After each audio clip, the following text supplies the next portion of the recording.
bet if I started this next sentence, you could finish it for me.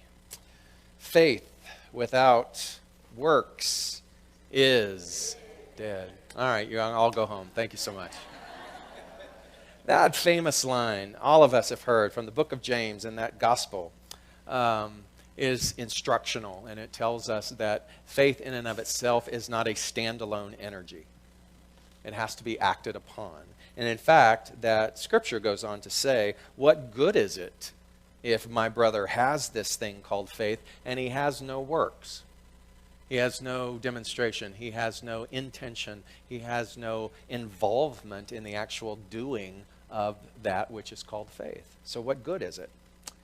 And when I look at the word works, I start to see that really that word fundamentally means service. And the entire month of September is geared around talks that showcase or invite us to look at our involvement with service. That what we are is a service-oriented instrument. That is part of our humanity. In fact, Ram Dass, who studied and had his enlightenment in the Hindu faith in India, said or indicated that he felt that we were hardwired for service. He said, at times, helping happens simply in the way of things. It's not something we really think about, that it's actually merely the instinctual response of an open heart. The instinctual response of an open heart. Caring is a reflex. Someone slips, your arms goes out. A car is in a ditch, you join the others and you help push. A colleague at work has the blues and you let her or him know that you care. It all seems so natural and appropriate. You live, you help. You live, you help. So he's saying that we are hardwired for the activity of service, and that we use this service through the ideology of faith. So I wanted to break this idea of service and work and faith down into three tools that maybe we could look at and impart and imbue within ourselves in order to really do a sort of a checkoff or a litmus test to see how effective are we in our relationship with service. And so tool number one is that very thing. It's instinct. For you to reconsider, if you haven't already, that you have a natural inclination to serve. And that's why we're here. It's a beautiful ripple effect of the energy of love. And that when we go back to what Ram Dass says, it's instinctive because of an open heart. Then when we're not in service, or when we're holding back, or when we are in resistance, then we have to look at what has gotten into that mechanism of the heart. What has hardened our heart? What has prevented us from simply allowing, but moving more into an energy of prevention and resistance? And we have to look at the collective ideologies that we have accepted that tell us that perhaps our service or our work in the world is ineffectual. And we have to be reminded instinctually over and over again that something that is so natural needs only to be given permission. This past week, I went to a yoga class. Now, I used to do yoga all the time in California, in Los Angeles. It was a part of my regular routine. In fact, I would almost always have what they would call the yoga high, where I would just be in this state, this neutrality, where I would sort of lose perspective of space and time, and I would just be in these classes. And I loved that. And then I moved away, and life went in different directions, and I never fully recommitted back to that practice. And so my friend Sharman Kula said, he said, come, I have a 2-for-1 coupon. And I said, okay. And I went, and oh my, there was a reintroduction to some muscularity that I had forgotten about. And yet, what I remembered about that was the fact that that pain is temporary. That pain is temporary, and that pain is actually an invitation. The pain is an invitation to not back away from it, but to breathe into it, right?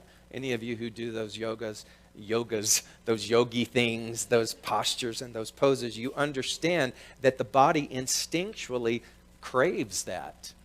And when we have denied it, it begins to go into this state of atrophy. But we push past that atrophy and we begin to reacquaint ourselves with a flexibility that is our natural state. But we won't get there if we don't try. We won't get there if we don't show up or meet it. We won't get there if we shy away from the pain. And see, metaphorically and physically, that's what we do so often. We shy away from the pain. We want to back away from that because it's too vulnerable, it's too messy, or we allow history to come up and tell us that it's not safe. But when you begin to breathe into that and let pain be instructional, then it can move us back into that instinct where the muscles go, ah, yes, I remember. The physical muscle, but also the spiritual muscle. That which is in alignment with this idea of service. When I was in the first part of my trip in India, I had a driver from Delhi to Agra, which is where the Taj Mahal is. And he was a Sikh, and his name was Kurujit Singh. And every Sikh that I learned through conversation with Kurujit, their last name is Singh. And so we had a wonderful, wonderful conversation. And in fact, I videotaped a little part of the lessons that he was giving me, and I posted it on YouTube. And one of the things that captivated me about Kurujit was the fact that he kept saying, my work is my worship. My work is my worship. And I said, explain that to me. And he said, my work, the reason that I exist in this body is to offer myself and to offer my gifts. It becomes my spirituality. It becomes my worship. And in Sikhism, we believe that the quality of our service and the quality of what we give to other people karmically comes back to bless us. So if you say, Kurujit, you are a great driver, then karmically that means that I am living on purpose. If you say, Kurujit, you're a terrible driver, then I have to work at and I have to remedy my quality of what it is that I'm giving. So my work then becomes my worship, which means that I'm present 100% of the time. And let me tell you, if you're a driver in India, you have to be present 100% of the time. And he was phenomenal and patient and beautiful. And his work truly was his worship. What if our service was our worship? And what we start to understand then, as Ernest Holmes points out, our founder in this book called The Essential Ernest Holmes, is this. Faith without works is dead. We understand that. We should not only pray, but we should act. Each contributing the best that he has to the common purpose. Not what's convenient. Not three times a week. Not half-heartedly, but the best that he has to offer. Each willing to make any sacrifice necessary. Sacrifice? We don't talk about sacrifice in here. We actually haven't had a good old sacrifice in a long time. Not a sacrifice reluctantly made, but as one who offers all that he has for two great purposes.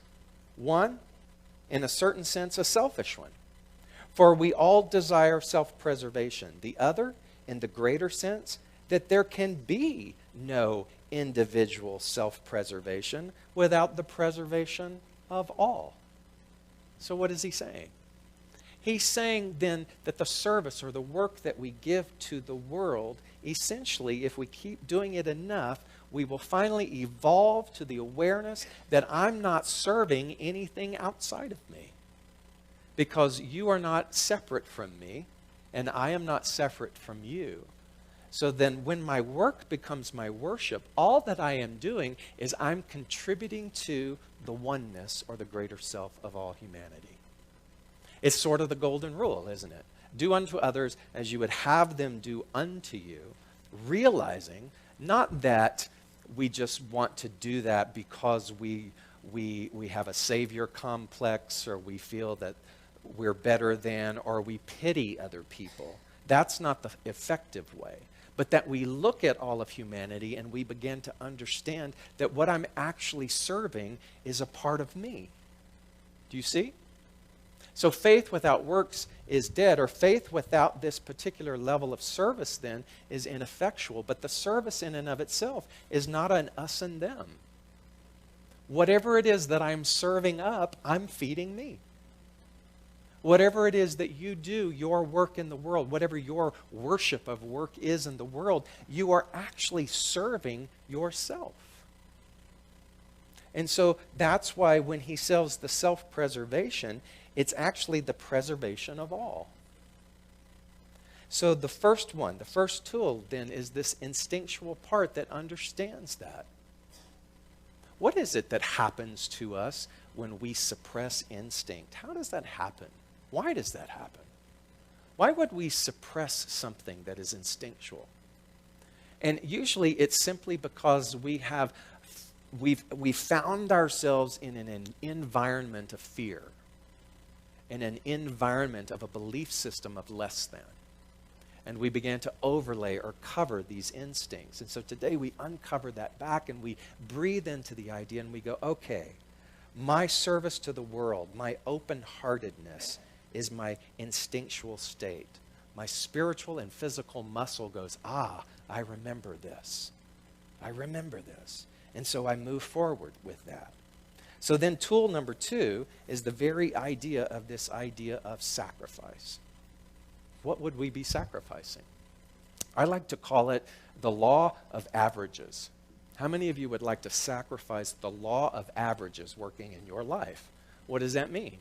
That means we are comprised of an objective mind which chooses, that has volition, but we are also run by this subconscious or this subjective mind that simply keeps obeying those choices. Here's the thing. If you're not on a conscious path, if you're not deliberately working this idea of knowledge and wisdom from a conscious way, then what is being chosen by your subconscious through what you've kind of averagely been choosing for most of your life. In other words, the law of averages.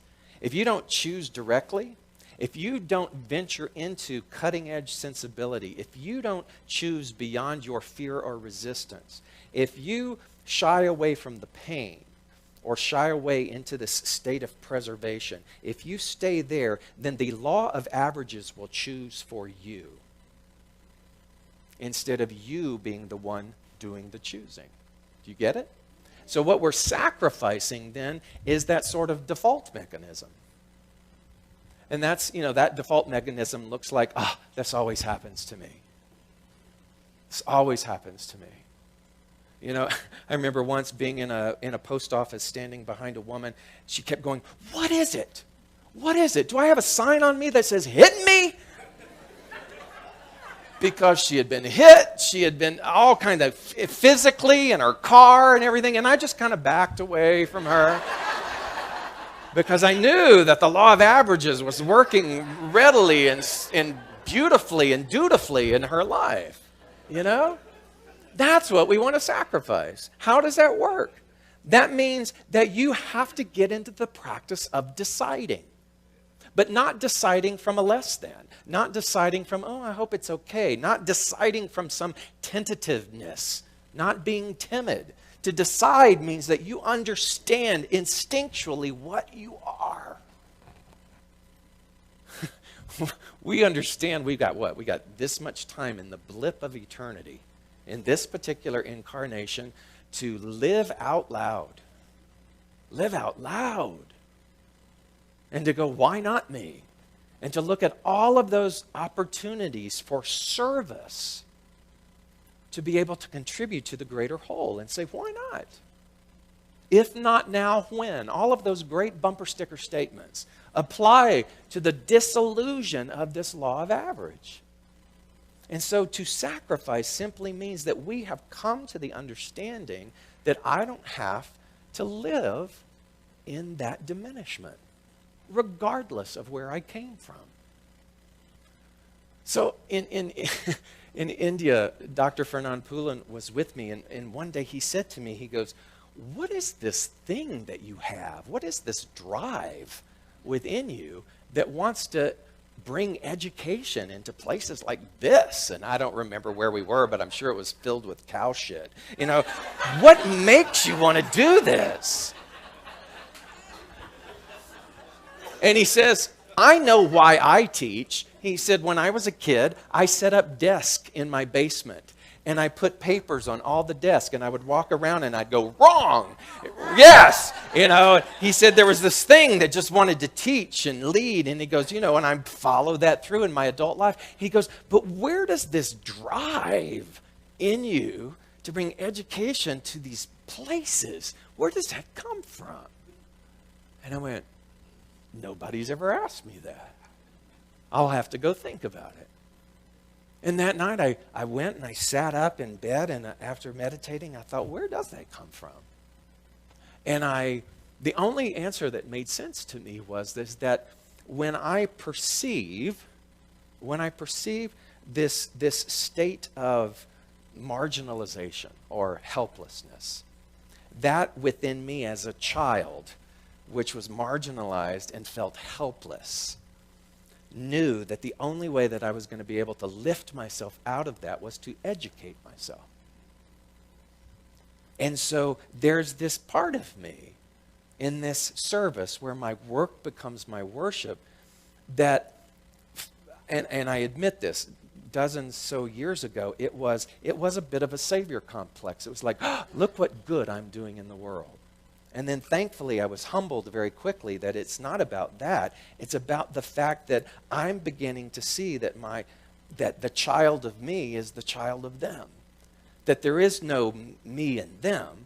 That what I'm actually benefiting and serving is that part of me that is ready to receive.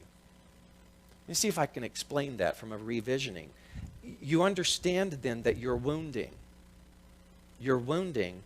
only remains wounding if you continue to look at that from that lens. Your broken childhood only remains broken because you continue to talk about it from that perspective. But when your work in the world, when your faith in understanding that you are not defined by that the only thing that defines you is the energy that you put into the transformation of something, then you realize that, like they always say, it's never too late to have a happy childhood.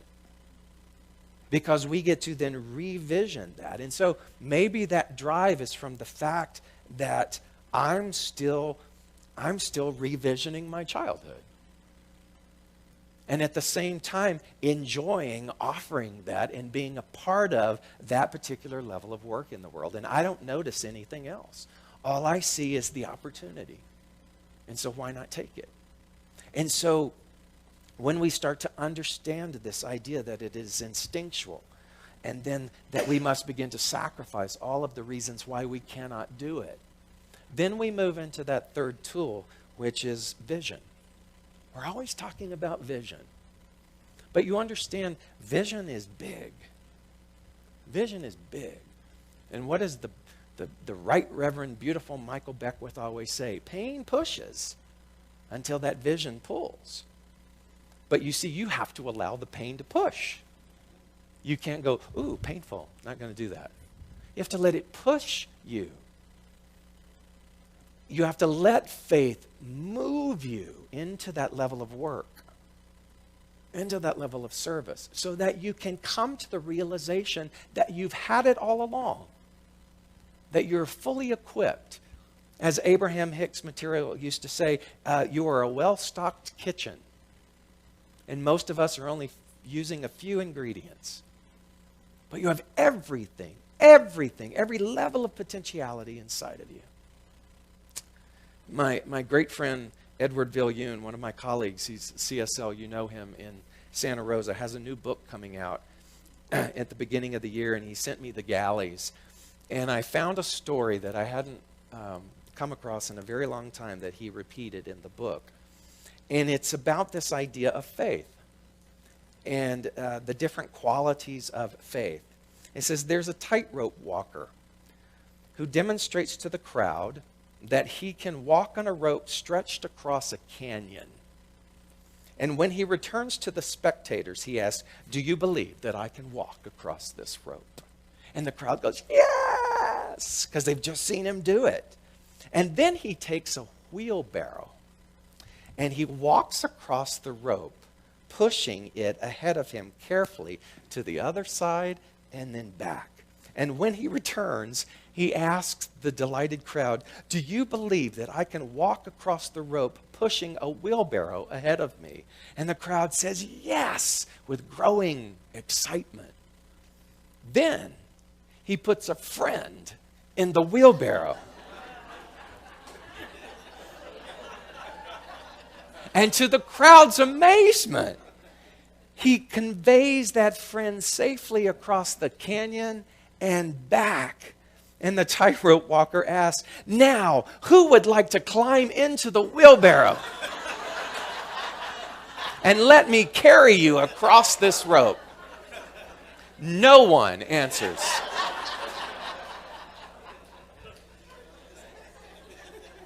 So there have been many variations of this story. But you see, that's what life is. That's what faith is. Faith is saying, get in the wheelbarrow. Get in the wheelbarrow. You've seen it done before. You know it works. Get in. So what's the hesitancy, right? See, there's not one thing that you aspire to that hasn't been modeled, that hasn't been shown to you in big Klieg lights that says, look, it's possible. You know, we say all things are possible, and we have lunch and we remind one another, all things are possible. See ya, all things are possible. Get in the wheelbarrow. Because you see, pain then is going to push you, and somewhere across that canyon, the pain is going to transform into vision. And you're going to go, I get it. And so I said to Dr. Poulin, I said, you know, all of this pain is going to transform into a vision. I just have to keep showing up. I don't get to worry about where the money is going to come from. I don't have to get all tied up in the legalese about the paperwork and the documentation and the NGO forms and the nonprofit status and how this is all. I just got to show up. I got to get in the wheelbarrow. You got to get in the wheelbarrow. You want to know faith without works is dead? Faith without getting in the wheelbarrow is useless. Because it's not faith then, is it? It's contemplation. It's lunch chat. It's not faith. And so tool number 3 is vision. It's vision. And let me tell you about visions. You see, vision, again, is so large that it scares the Buddha out of you. Said, bejesus, Buddha. We're an all-inclusive community here. Vision is so large that it scares the Buddha out of you. That's the getting into the wheelbarrow. Years and years and years and years ago, I wrote this thing called A New Pledge. And it was sort of a vision about my pledge in the way in which I would live life. And I modeled it after the Pledge of Allegiance, but I introduced it around July the 4th, and I show it every year. And some of the stanzas read like this. I pledge allegiance to a partnership with divinity. I choose to see others and myself from eyes that already view the wholeness and the perfection within. I do not entertain our past damage or encourage us to identify with it, for I trust that a grander calling card has been printed for us to distribute in promoting our lives. I champion all of us to celebrate what is working rather than what isn't. I pledge allegiance to the freedom from comparison. I once and for all lay down my wearisome, stale beliefs of unworthiness and not being good enough. I know that my past does not define who I am, for I am forever evolving, growing, and learning. I recognize that I am a marvel. I now choose opportunities to let my voice be heard, to let my light shatter the darkness of futility, so that every personal dream is explored. I pledge allegiance in knowing that things are not as they seem. Just because something can't be seen with a physical eye or rationalized by our current mode of understanding does not negate its existence. Understanding the difference between reality and illusion, I move into a fuller acceptance of the non-physical, the mystical, the intuitive, the soul aspect of living that expands my consciousness and deepens my days. And I made a video and I put it on YouTube, and there are these great comments on there, beautiful, loving, it's my life's purpose. And then one person said, "What a load of crap."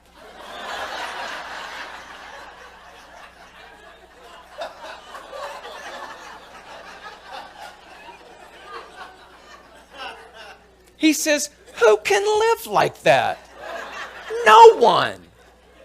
And I laughed out loud because I disagreed with them, but I also empathized with them. Because a pledge describes such a high vision that it makes me wonder if I will ever be able to live that way. But don't you see, that's what a vision is. Why do you think we talk about vision with regards to our community? Why do you think we have the time to come together to unearth and uncover and excavate what is our vision? Which at times will seem unattainable because earth crap will come in all the time to try to prevent that. And what happens? Resilience shows up every single time. And we ride in the wheelbarrow across that canyon. If we get in.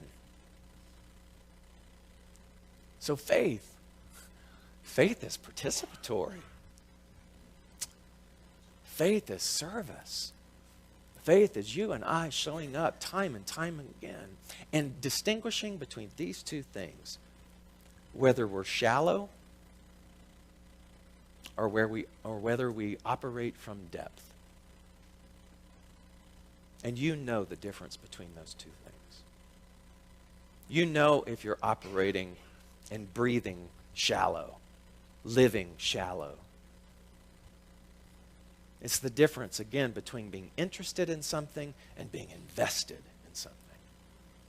I call you to be invested in your service to the world. I call you to be invested in letting your brand of faith, your brand of being, be so bold, be so willing to sacrifice every single thing that stands in the way of letting that breathe,